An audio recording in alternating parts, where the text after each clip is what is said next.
Before we begin today's story, I should explain that one of the central objects in this story is a particular type of doll called a ball-jointed doll. My friend Dolsoon, who is telling us this story, has a rather unusual profession.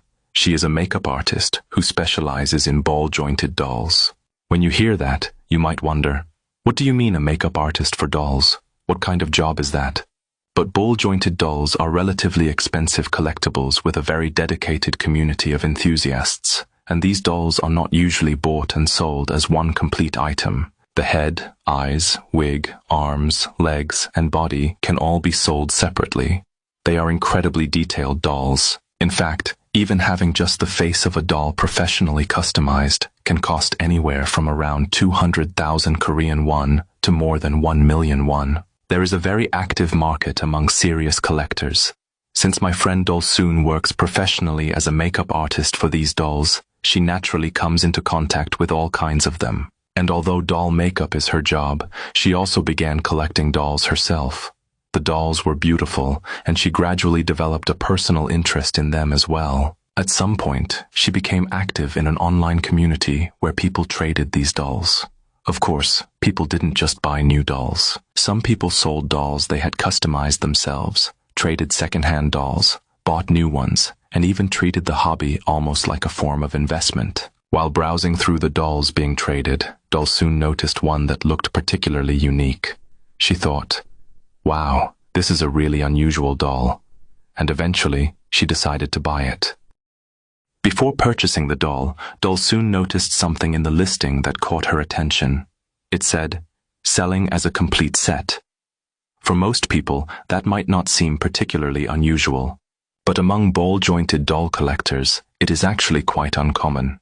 As I mentioned earlier, the face, eyes, wig, arms, legs, and body are often sold separately. Selling each part individually usually allows sellers to get a higher price, and the items are often easier to sell that way. So finding someone selling an entire doll as one complete set is a relatively rare opportunity.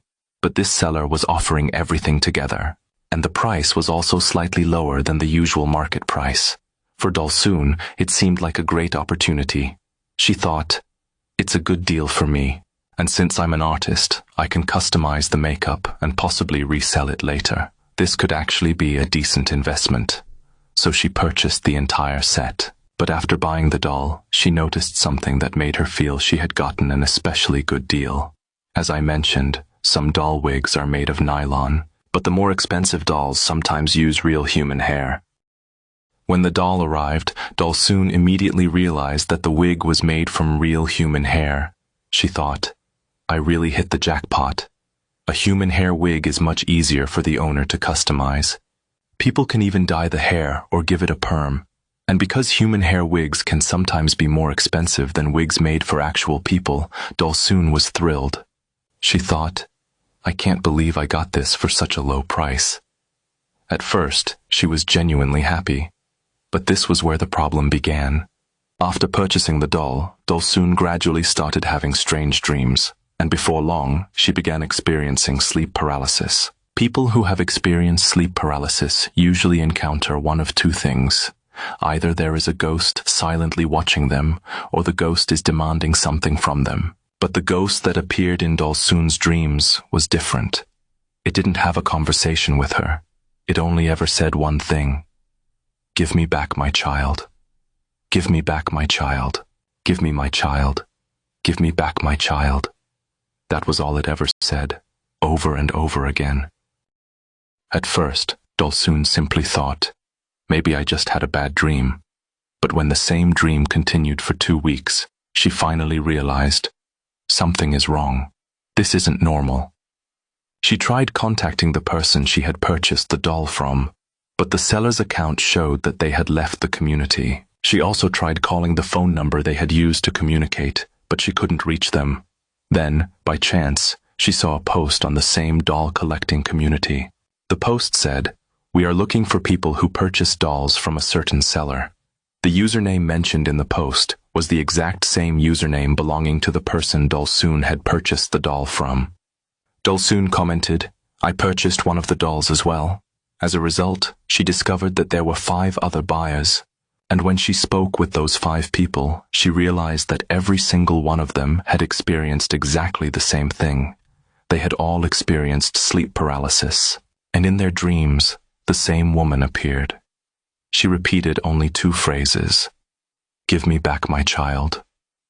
Give me my child." Over and over again. Then, after about 3 months, even stranger things began happening to all 5 buyers. At first, it had only been sleep paralysis and the woman's voice, but eventually, physical phenomena began occurring.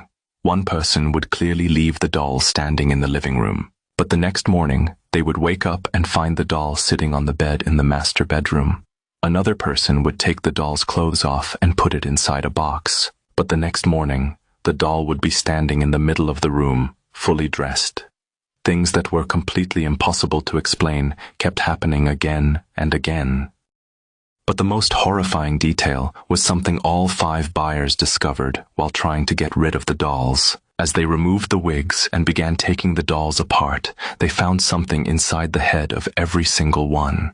Inside the hollow space of the doll's skull, the space designed to hold the wig, they found a small doll-shaped figure made from clumped human hair.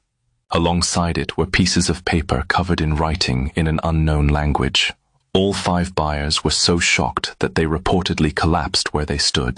At that point, they couldn't help but wonder whether the original seller had once lost a child, or whether the doll had been deliberately filled with some kind of grudge or curse connected to a tragic story from the past. In the end, all 5 buyers, including Dolsun, got rid of their dolls. Some burned them.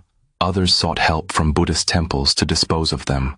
At the end of her story, Dolsun said, "When we burned the doll, it sounded like I could hear something that sounded like a human scream. After that, I never even looked at a ball-jointed doll again." It remains one of the most chilling ghost stories, a story of human obsession and resentment lurking behind something beautiful and elegant. Dolsun herself even seriously considered quitting her job as a ball-jointed doll makeup artist after the incident. After experiencing something so strange involving the very objects she worked with professionally, she said that the beautiful eyes of those dolls now felt terrifying to her, and from that point on, she could never look at them the same way again.